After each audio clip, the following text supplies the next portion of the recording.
Beef o tempura po. Okay. Favorite. Alright. So, nandito na naman kami sa SM East and ang favorite kainan ng anak ko ay ang number 1. Ayan. Number 1. Barbecue. Gusto niya kasi yung sinigang soup. And then this barbecue chicken.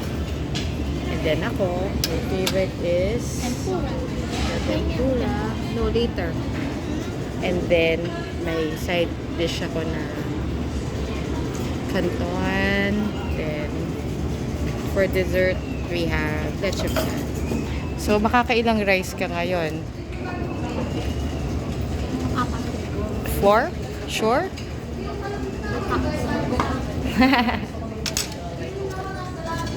Ayan. So, badin muna kami today.